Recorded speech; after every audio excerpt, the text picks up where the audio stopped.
y'all, this is the McClix, and today we are going to discuss in this video about my recent Wizkids Open event and the one that I will be going to tomorrow, and just talk about some um, pieces in competitive play and just some of my thoughts on some of the new pieces that came out in um, the new X-Men set, and just overall what maybe you forgot about or to look out for. So without further ado, this is new for me on presenting it to you like this. So I'm going to have my little dude down here in the corner, and then I'll let you see everything else up top. So what I'm getting ready to show you right now is the team that I played in the WizKids Open 2 weeks ago. I think 2 weeks, 3 weeks ago. I can't remember. I placed, I think I got 5th, and it was a great team, and I'm going to be playing this team with a little tweaking, some thoughts that I had on it last night that I came up with.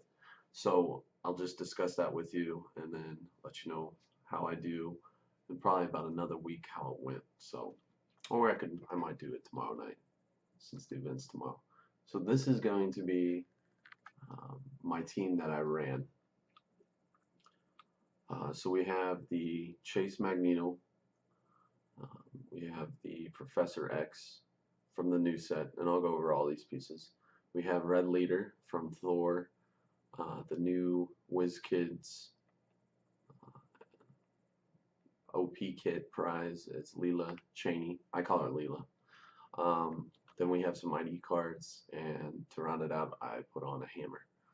Okay, so if some of you are new to this or play HeroClix but didn't know about this, this is the HC Realms. This is a site I mainly use for building teams on here, pretty much for the math. It'll help you, see what your point scale's at. You can look at new pieces, old pieces, all from any set that was made in its form. So most of you probably are familiar with it, but I just want to let you know for the people who don't know what this site is, that's what this is. So they've been having some issues lately with ads, so hopefully they get this cleaned up. But okay, so we're just gonna go right into the team that I decided to play, and that I came up with and how it performed. So I knew that going into the tournaments recently, doing your research like I've said in past videos on finding out the tournament results, what people are playing, and kind of adapting to that. And from here, I knew that there were going to be obviously your Unimind teams. I knew that there were going to be some Shredder teams and some maybe not so common teams or off the wall teams. With the X-Men set coming out, it brought a lot of new stuff to the board that I felt, specifically in themes, X-Men themes, that it really buffed them up. When I talk about that, we'll go back to my team here in a second. Specifically, what I was really happy about were the headmaster traits on the headmasters through X-Men. I'm not going to go through and talk about each piece. It's been out long enough, and if you have any questions, you can send me a PM or anything through Facebook or on here.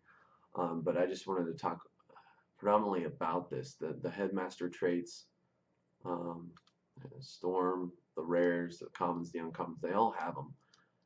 Let's see, I think it's, yeah, Magneto's got it. And then the super rares, and I'll get into these two. These two are wonderful. I don't know if the Chases have it. They know they've got the Survivor of the Apocalypse. Okay, so back to what I was talking about, the headmaster trait. This trait, I think, is going to be powerful once people start realizing what actually entails with everything. And maybe people already know about it, but for maybe you're overlooking it. For this one, the headmaster for X-Men, they get leadership and perplex, but only to target another friendly character with the X-Men keyword. So that tells you obviously you're going to need to be making an X-Men theme team. And then during force construction, you can include a student ID without adding its cost. So that right there, all of that combined in these pieces are, to me, it feels like it should be 10 or 20 points more for what that offers. And these cheap pieces like this, like Storm or Moira, um, or the one on my team, Professor X, it it's just absolutely amazing that it has that on top of what they normally do as a piece. So I just wanted to put that out there that to me, X-Men theme teams, you don't see too many theme teams running in tournaments nowadays. And I think this is a tool that can be added to help you possibly make theme teams and get back to what originally was one of the cool things that I thought when playing HeroClix was making these theme teams in competitive play. So you wouldn't normally see it too often, you know, mystical theme teams and everything, but most of the time, uh, non-theme teams would outnumber the theme teams in competitive play. So I just want to give you a heads up on this Headmaster X-Men trait. Look for this. I think X-Men theme teams are going to be very strong, and I'll kind of explain that in the team that I created.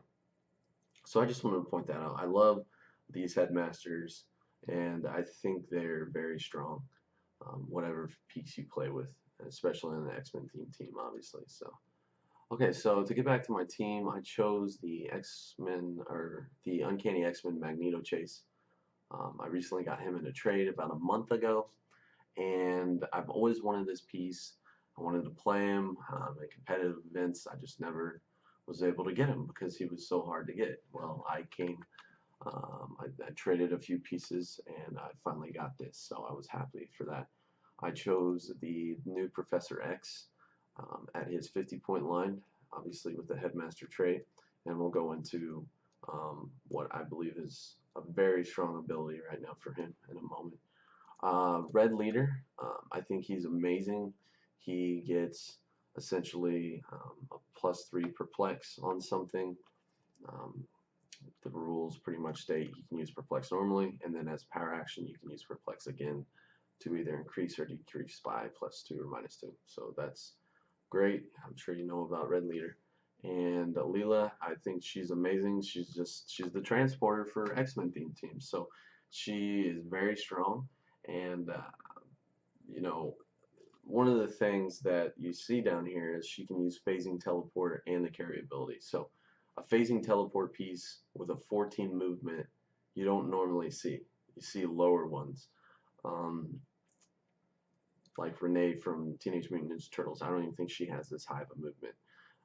And then if she's on a New Mutants or X-Men theme team, she may carry up to 4 friendly characters. Now that's not 4 friendly characters. This is going to go into, I'll tie into a little bit later on my team I'm playing tomorrow, but if she's on an X-Men theme team, she may carry up to 4 friendly characters regardless of their speed symbols. So that's just amazing. So it doesn't matter if they fly, she's going to be able to carry them.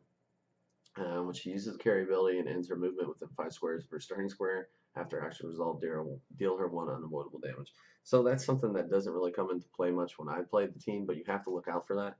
But predominantly, what she wants to do is get people out there. She doesn't want to stay around. She wants to move up and be aggressive and help let your team be aggressive. I chose the level 7 ID card, the Green Arrow, the Colossus, Cyclops, and the Hammer.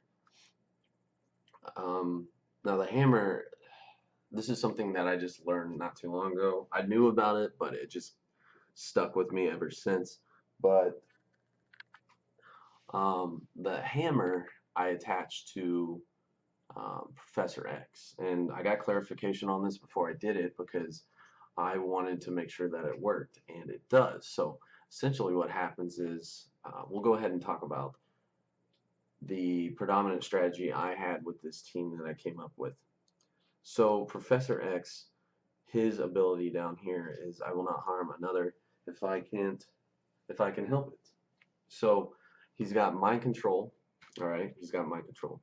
When he uses it as a range action, he targets all opposing characters. All right, that came into play a few games that I had to emphasize on with my opponents within range, regardless of line of fire.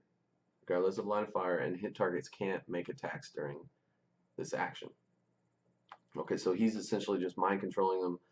They can't move, or they can't attack, but they can move. So pretty much when I look at this piece, he creates a kill box for you. That's exactly what I did for most of my matches, and most of it turned out exactly how I wanted it to. Now the great thing about this is also he does not need line of fire. Okay, so he's got an 8 range, so he's targeting everybody, all opposing characters within range. All right, it's not just his 2 lightning bolts. Okay, it's all opposing characters when it's a ranged action. So remember that if you decide to use them. Every game that I played, I wanted to make sure and let my opponent know, hey, do you want to read his card or anybody's card? And most of them, you know, they read it or they understood it, but they still forgot it later on. So, and don't forget that, because this is, if you play this piece, this is exactly, you'll run into it. And you just gotta show them the card or remind yourself. Now going back to the hammer, what I did was I applied the hammer to Professor X. It didn't. I think it came up once. It didn't come up often, but if you can nail it, when this character hits an opposing character after resolutions, if your attack roll was 10 to 12, you may give the hit character an action token. So pretty much what this made Professor X, it made him into the super rare Iceman from Uncanny X-Men with the Icy Fate damage power, where whenever he targeted somebody, we give him an action token. Well, the good thing about this is that, you know, you're making a ranged action targeting all opposing characters, regardless of line of fire. All right. Now, if you get a high enough attack roll, you're going to be able to do your actions. All right. Move them up and do whatever. Then you can give them an action token, and that's all of them. They get an action token. That's not just one. So that was my strategy for that. It didn't come up often because you gotta get that attack roll of 10 to 12. But keep that in mind if you're wanting to kind of figure out how to make this Professor X even better. That's one option that that I came up with and thought about to make him better. So so the general strategy was this predominantly. The first thing is to create the kill box.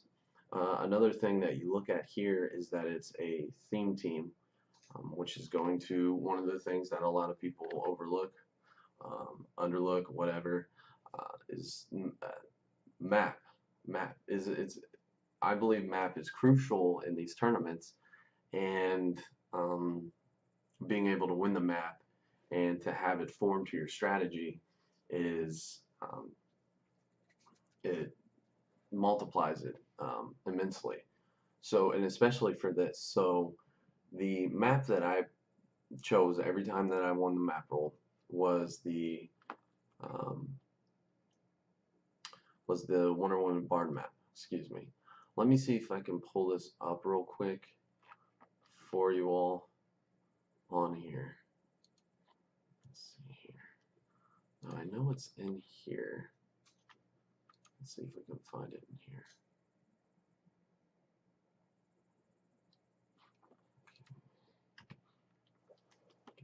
There.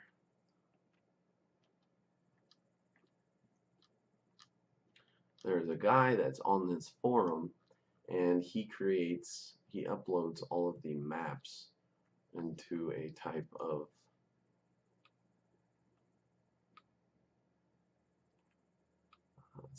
it's called Atlas. Let's just do it like this. I'll have to. Okay, PC Realms Atlas. Okay, here we go. Alright, so I'm going to try and bear with me for a moment. I'm going to try and find this map so I can just show you my strategy overall.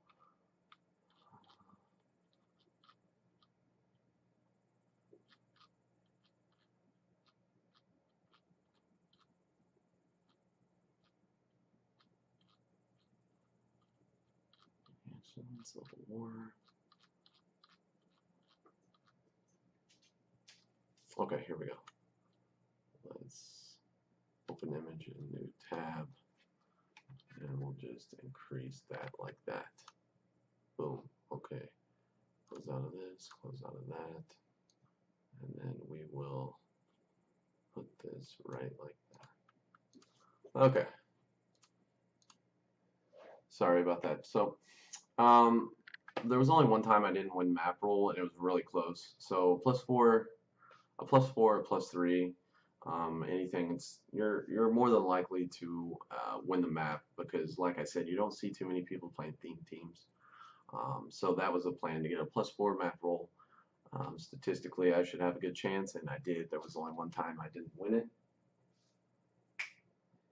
and it worked out for me. So strategy I came up with, so this might be a little long talk, but I want to get this out to you guys to show you what really helped me in creating this. So it was a kill box plan. I knew that Unimines and Shredders and everybody, they're going to get over to you quick, and either the Shredder's going to get over to you quick or Unimine's going to be able to shoot you from like far out. So I wanted a map that I can stay protected with and work with it and do what I wanted to. So what I chose was the barn map, and one of the predominant reasons why is because Magneto, if we go back here, he has the scrap markers. So this trait is if there are no scrap markers attached to Magneto, you may give him a power action to destroy up to 2 walls or squares of printed blocking terrain within 8 squares. Okay, that's not within 8 squares in line of fire, that's within 8 squares. Okay, so he doesn't need a line of fire. And you can pull those two and attach that many scrap markers to him, and then you can give him a free action, remove all attached scrap markers to make that many object attacks as if it was holding a heavy object. Alright, either range or close. So we'll get into that in a little bit. So I decided to go with this map because it had enough blocking terrain, and for my strategy it worked out pretty well. You know, it gave me cover up here, or up here wherever I started, and it would take an opponent a few turns to either think about what's going on because they don't normally play on this map, or they're just going to rush in, and I've been playing on it so much I know how to counter if they come in. So essentially what I did was every turn, for the most part, the Magneto would sidestep up a bit, and then remove some blocking terrain from the middle of this barn. Alright, so the cool thing about this is that you know, he doesn't need a line of fire, so he can just start creating these bunkers inside here, and Leela can phase in there. Alright, so then I thought, well, if I can keep Professor X permanently protected almost, because he doesn't need line of fire, he can get into these little bunkers I make for Magneto, and with his 8 range, or possibly if I perplex it up, he can get anywhere. So I can pretty much counter where my opponent moves to create a kill box. So that's what I did. So I sidestepped up with Magneto most of the time and create some bunkers. Depending on their ID call-ins, I would maybe be a little bit more aggressive where I made it, or not so aggressive, or right in the middle is most of the time what I would do. So I'd come up, I would take some out, and then I would phase in Leela, plant Professor X somewhere in the middle, and unless they have somebody like a Colossal or something you have to look out for, most of the time they couldn't get to Professor Xavier when I did that. And then Professor Xavier would just start saying, hey, I'm going to mind control you with my 8 range, or possibly more if I decide to increase his range, and move them up, you know, around this area or wherever, and then either call in some people or let Magneto come in and do some work. So that was the overall strategy I had. It worked really well. I was utilizing more of the map to help with this than anything, but at the same time, this strategy that I came up with, it doesn't necessarily have to be on a map like this. It does need blocking terrain most of the time for Magneto, whether it be walls or printed blocking terrain, so don't forget about that. So the first game was my one loss coming into this. I goofed up a bit and forgot that Colossals can still attack on their Colossal Retaliation. They can still destroy blocking terrain. So I goofed that up. I moved up, and I thought I had a good plan here. Moved Professor X up, and then the guy I was playing was pretty smart, and he destroyed a blocking terrain and flew in with a call in and killed my Professor X. So that was my first loss from there downhill. I killed a few pieces, and he killed a few pieces. But other than that, after that, each game, it was pretty much in my favor. Moving Professor X up and letting him mind control some pieces up into this area right here, and Magneto would either sidestep, call in somebody, or he would just make his range attacks.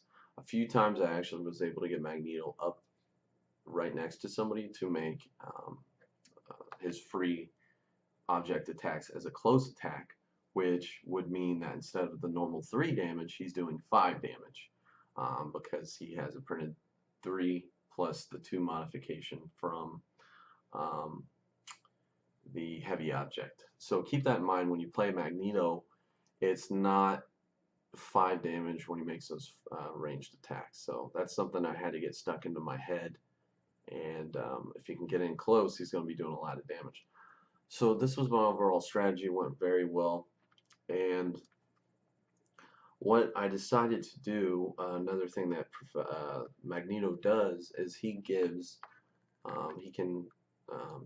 give somebody the X-Men keyword as long as they're 150 points or less. So that's another thing to help tie in the headmaster traits and make somebody who you've always wanted to be an X-Men, or shouldn't even be an X-Men, but it's a really good piece, and X-Men to give you that theme team, and to also be able to use the leadership and perplex from the headmaster traits. So I decided to use Red Leader, who I think is an amazing piece for his points and what he offers. I decided to make Red Leader an X-Men, and from there he was able to get the leadership and perplexes from both Magneto and Professor Xavier.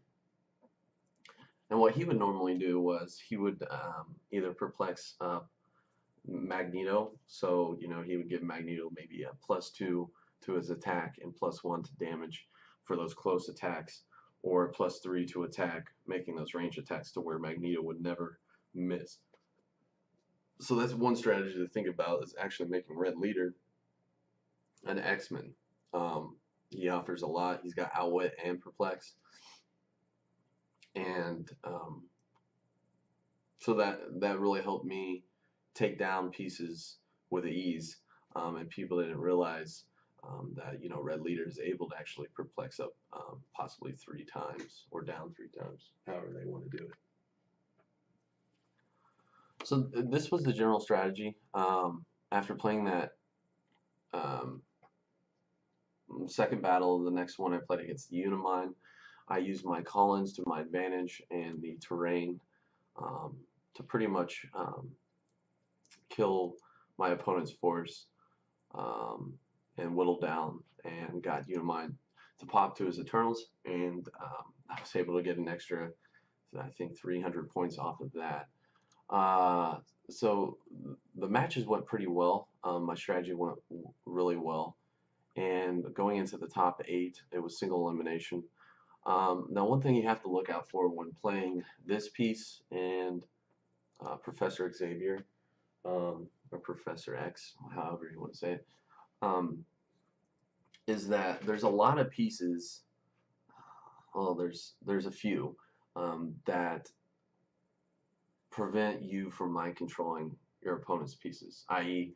Nighthawk Prime, or who I played against and I didn't expect to see was the Merc Jet.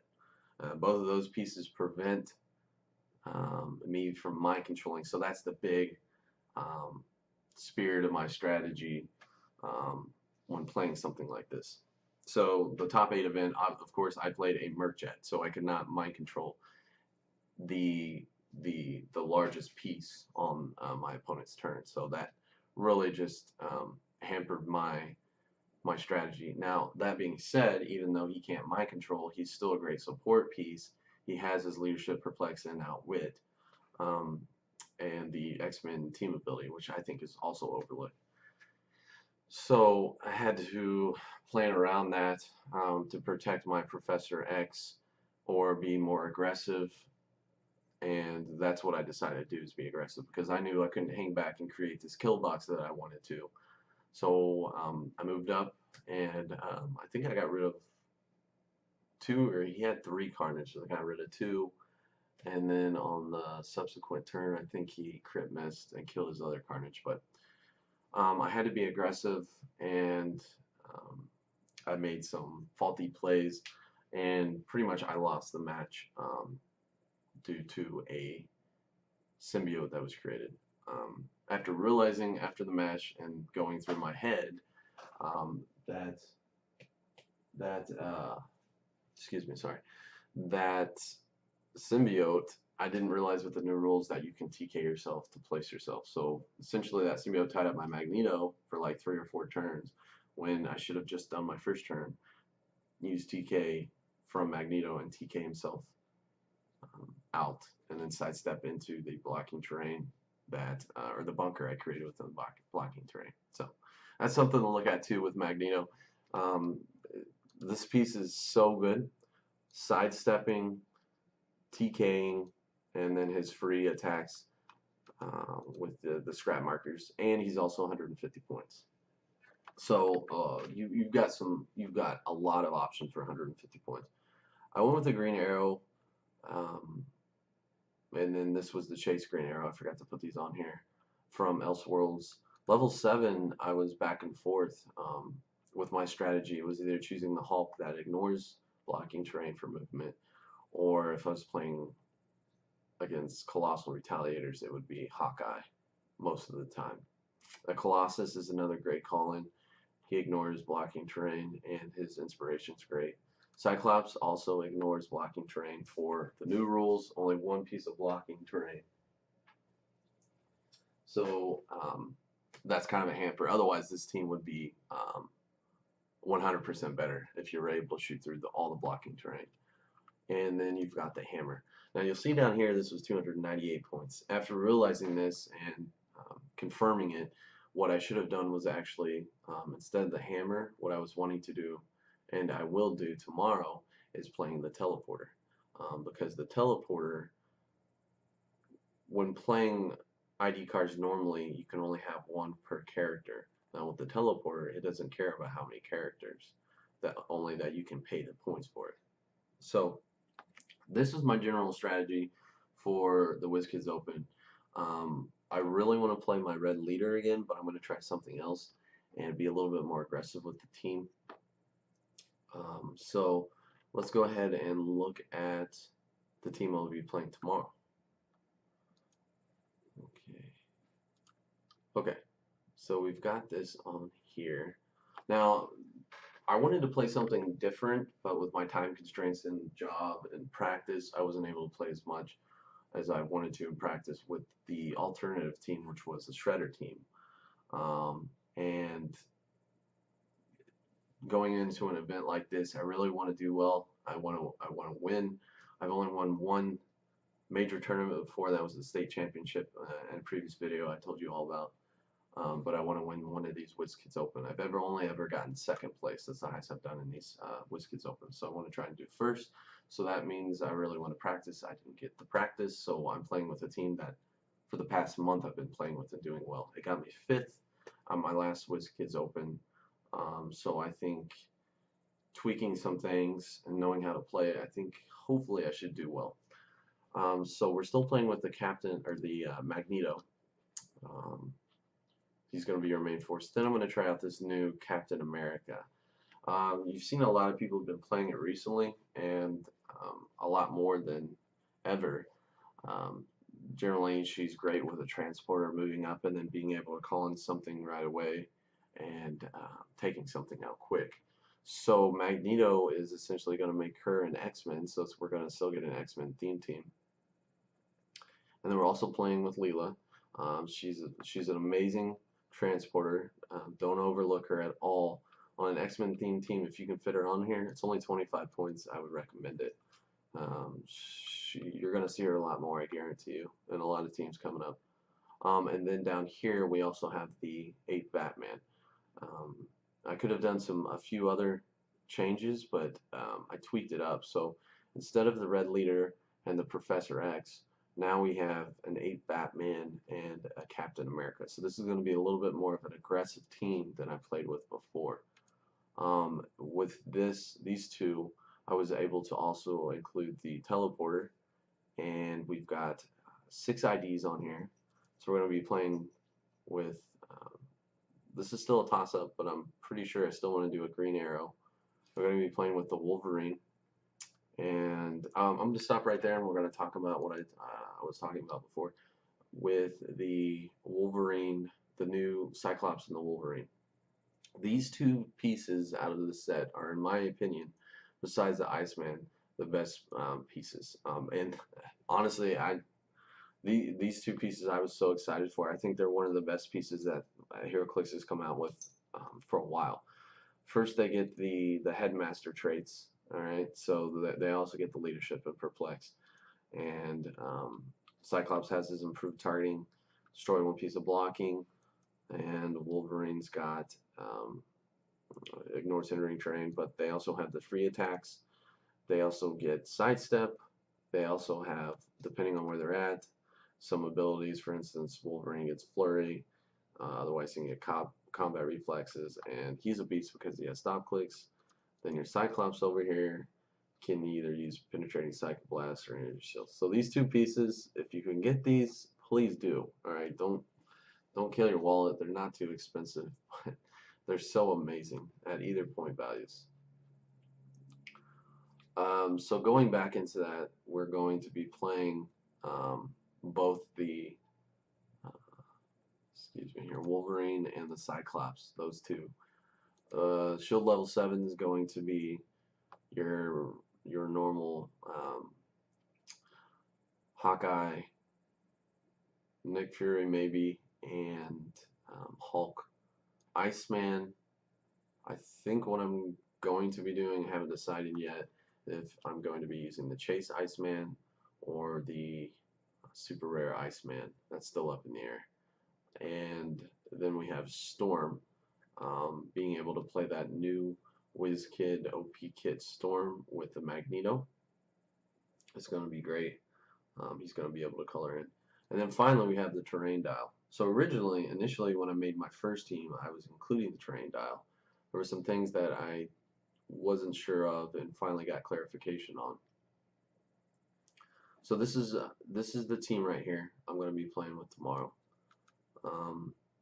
One of the cool things about this strategy here is with the invisible jet. Let's see if we can go over to the barn map here. So I'm playing the barn map again. All right, this is a great map, I believe, for Magneto. And the strategy here is placing the invisible jet in a way to where you can create almost a permanent barrier of a map. If this is predominantly for shredders, all right. So shredders rely on getting over to somebody. Most of the time you'll see overdrive being used. Most of the time. There are a few times I've seen a Green Lantern with phasing or Leela or somebody else. They're going to do that. But most of the time, if you can prevent a shredder team from coming over to you, you should be able to work this map to your strategy and kind of run the battlefield per se. Okay, so that's the overall strategy there, is to pretty much be able to create a permanent barrier. Alright, sorry about that. Olive wanted to join the channel. Olive is still here. Her little brother is gone for the weekend, but hopefully we can start showing him in the upcoming videos and edit the McClix main photo to have him in there too. So back to what I was saying was that Leela is going to be able to move around and not worrying about that invisible jet. So that was some of the tweaks I made to this team. 8 Batman's going to be able to give you some outwit. You're going to be able to be you're going to be able to be very aggressive with this team, moving up with carrying all three, um, Magneto, Captain America, and 8 Batman, and hopefully getting out the first attack. You should be able to, and using the call-ins to your advantage, um, and with Captain America's perplex, you should be able to hit something and kill something. So that's the overall strategy. This team I think is going to be great. I've played it for about a month now, so it should be good. But then again, you know, HeroClix is a dice game, so you still have to incorporate that. But that being said, I'm going to be playing this team tomorrow. I know there's going to be some stiff competition, and hopefully I can get into the top 8. Again, if I can, then good. But I really want to get that win, so we'll see what happens. So overall, I just wanted to talk about my strategy for the Wizkids Open and to let you guys know how it's been going for me. Maybe give you some cool new ideas. Some of the pieces, other pieces that I feel are good. Well, I guess we'll talk about them real quick. Obviously, the all-new Wolverine. If you can get her call-in, or excuse me, her student ID, then I feel like she would be better as a student ID call-in, especially for her Jonathan bystander she can create. I think you're going to be seeing a lot of that. I actually already did in a few of my matches at the past WizKids Open. So maybe, like I said, I think this Professor X is wonderful. They're coming out. They already actually came out with an ID card for him. So if you can get your hands on that at a WizKids Open, definitely pick one of those up because I think he's going to be a great call-in for that card. Let's see here. Moira is great for X-Men theme teams. I think these X students are wonderful. I think they're really good. Was really disappointed in the title characters, especially Professor X Dreamer. Maybe there's something that eventually I'm not seeing that eventually he might be great. But as of now, I'm very disappointed in that piece compared to the rare Professor X. This one is, you know, good. He's good. In my opinion, one of the best title characters that I did well and I won my states with was the Deadpool Merc with a Mouth. I think he's one of the best title characters. And Thor Odinson, he's a great one too. Let's see. So the chases, I pulled a Dark Beast. I think there's something there. He's a great piece for his points. He's wonderful for his points, what he does. I hope to see somebody do something with him on that. Iceman, of course, is going to be your go-to chase. I played with him yesterday in an event, a casual event. He's so much fun to play with. So it's going to be pricey. If you can get him, get him. If you already have him, keep him because he's wonderful. The other chases, I mean, Jean Grey, I think she'll be great for a call-in. Mr. Sinister, I think there's something absolutely there. I think he's a great piece for his movement ability too. This Mr. Sinister, the LE one, or the OP kit one, I wasn't able to. I played in, I think, like 3 pre-releases and 2 release events, and none of them, well, I lost one, but the other ones never had an OP kit, so I really want to get this piece. I think he's great. He also has the Headmaster trait. He's got a great point to dial ratio. So I think he's a great, well, I think he's a good piece, not a great piece. Yeah, and the ID cards, definitely try and get these, because who knows when the next set is they're gonna come out with ID cards. And there was talk or spoilers that they're coming out with a Days of Future Past set again. So I think these ID cards are gonna really be good with that too, because obviously they're gonna have to have some of those in there. Other than that, yeah, so I just wanted to talk to you all about, you know, some competitive events. A lot of events lately, you've been seeing a lot of shredders and unimines and, You've been seeing a lot more X-Men lately. But don't be afraid. Don't be afraid of a Unimind anymore, or don't ever. You shouldn't ever. Hey, I mean, he's a great piece, all right, but he can definitely kill him. When I see a Unimind, I get excited, and the reason being is because if you can, if you're not doing so hot in a tournament, or if you can pop him and kill his Eternals, then you're gonna get so many points if you can kill his Eternals. You're gonna get 2 or 3 times more than what you would normally get in a 300-point game. So think of it like that when you play against a Unimind. That's how I think of it. I mean, if my opponent wants to give me 200, 300, 400 more points or whatever, then I'll take it and I'll make sure and be in the top 8. So that's how I think about it. Other than that, that's all I've got to say. I just wanted to talk about this, and I should have a video again maybe in a couple of days or next weekend talking about how it went, and hopefully I'll come back with a win, if not a good story for you. Alright, well, thanks for watching, and until next time, this is the McClix, and we'll see you next time. Goodbye.